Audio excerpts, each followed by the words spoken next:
আসসালামু আলাইকুম প্রিয় দর্শক, কেমন আছেন সবাই? আশা করছি ভালো আছেন। মাহে রমজান সবার খুব ভালো যাক। তো আজকে রমজান মাসে আমি খুবই নর্মাল একটি সিম্পলভাবে একটি নিরামিষ তরকারি রান্না করে দেখাবো। তবে এই তরকারিটা খেতে খুবই মজা। আর যারা রমজান মাসে রোজা থেকে একটু হালকা পাতলা তরকারি খেতে পছন্দ করেন তাদের জন্য আজকে আমার এই নিরামিষ তরকারিটা। তো রেসিপিটি ভালো লাগলে অবশ্যই একটি লাইক, কমেন্ট, শেয়ার করে চ্যানেলটিকে সাবস্ক্রাইব করে পাশে থাকবেন। তো নিরামিষ তরকারিটা রান্না করতে দেখুন এখানে আমি বড় সাইজের 2টা পেঁয়াজ কুচি করে কেটে নিয়েছি, একটি রসুন আর 5-6টা কাঁচামরিচ কাঁচা পাকাটা নিয়েছি। এটা আমি এখন একসঙ্গে ব্লেন্ড করে নিব। তো এখানে আমি দেখুন কড়াইতে তেল গরম করতে দিয়ে দিয়েছি অলরেডি।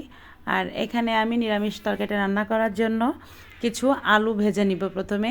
তো আলুটাকে প্রথমে আমি একটু তেলের উপরে এভাবে ভেজে নেব। আর আলুটাকে কিন্তু আমি খুব মোটা মোটা করে কেটে দিয়েছি, দেখতে পাচ্ছেন। তো এই নিরামিষ তরকারিতে এভাবে মোটা মোটা করে আলু কেটে নিলে দেখতে কিন্তু ভালো লাগে, খেতেও ভালো লাগে। আর যেহেতু আমি আজকে সজনা রান্না করব, এখন কিন্তু সজনার সিজন, আর এই সিজনে সজনা খেলে খাওয়াটা খুবই উপকার। যারা খেতে পছন্দ করেন সজনা, আমার মতো আমি কিন্তু সজনা খেতে পছন্দ করি। তো এই সজনাটা কিন্তু আমার এই সিজনে এইভাবে রান্না করলে বেশি ভালো লাগে।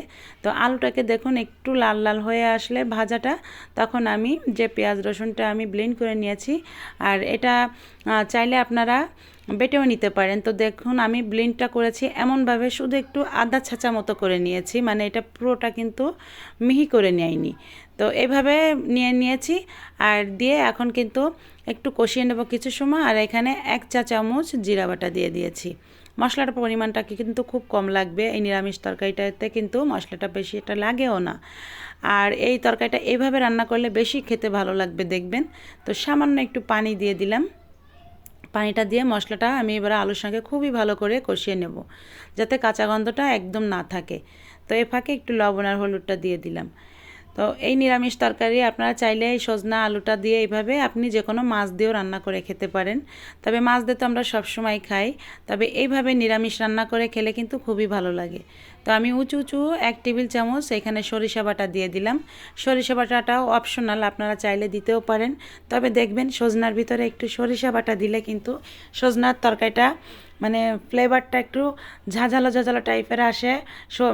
সরিষার একটা সেন্ট পাবেন, আর সজনার সঙ্গে সরিষাটা কিন্তু খুব ভালো যায়। তো কিছু সময় আমি সরিষাটা দেওয়ার পরে কষিয়ে নিলাম। সরিষাটা দেওয়ার পরে কিন্তু খুব বেশি সময় কষানো যাবে না সরিষাটা, তাহলে দেখবেন যে বেশি কষানোর কারণে একটু তিতা হয়ে যায়। তো এখন আমি একটু পানি দিয়ে দিলাম। পানিটা দিয়ে এবার আলুটাকে কিন্তু খুব ভালো করে কষিয়ে নেব। আর এই কষানোতেই আলুটা কিন্তু খুব ভালোভাবে সেদ্ধ হয়ে যাবে। এখন আমি সজনাগুলোকে দিয়ে দিলাম।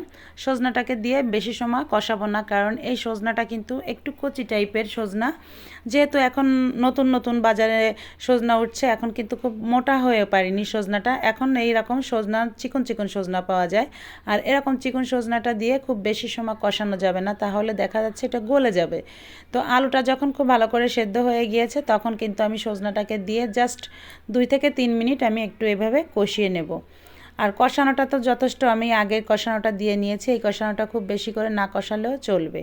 তো দেখুন আমি যতটুকু কষিয়ে নিয়েছি, এখন কিন্তু আমি পানি দিয়ে দিব, ঝোলের পানি।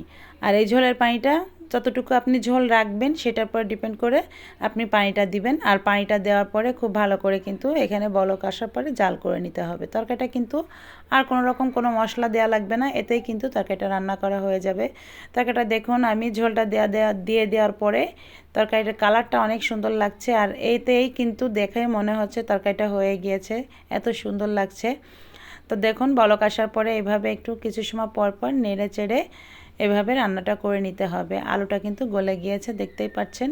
আর আলুটাকে একটু ভেজে নিলে আলুটা খুব সুন্দর করে সফট হয়ে যায়। এই আলুটা যখন খাবেন না কেন, যত সময় থাকবে তত সময় দেখবেন তরকারিটাতে আলু এরকমই সফট থাকবে। আর বিশেষ করে আলু, নতুন আলু যেগুলো দেখা যাচ্ছে রান্না করার পরে কিছু সময়, অনেক সময় দীর্ঘ টাইম থাকলে দেখা যাচ্ছে একটু শক্ত হয়ে যায়। আর এইভাবে যখন একটু ভেজে রান্না করবেন, দেখবেন আপনি যত সময় থাকবে না কেন তরকারিটা, তত সময় আলুটা যখনই খাবেন না কেন খুব নরম থাকবে, খেতেও ভালো লাগবে। তো তরকারিটা আমার এই মুহূর্তে রান্না করা হয়ে গিয়েছে, আমি নামিয়ে নিলাম। ঝোলটা যতটুকু আছে ঠিক এতটুকুই রাখবো। আর এটা যত ঠান্ডা হবে ততটা কিন্তু ঝোলটা একটু আরও টেনে যাবে। তো ঝোলটা আপনারা আপনাদের পছন্দ মতো রাখতে পারেন।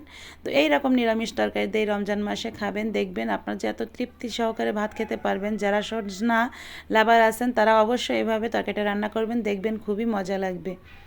রেসিপিটি ভালো লাগলে অবশ্যই একটি লাইক, কমেন্ট, শেয়ার এবং চ্যানেলটিকে সাবস্ক্রাইব করে পাশে থাকবেন। সবাই ভালো থাকবেন, সুস্থ থাকবেন। আল্লাহ হাফেজ।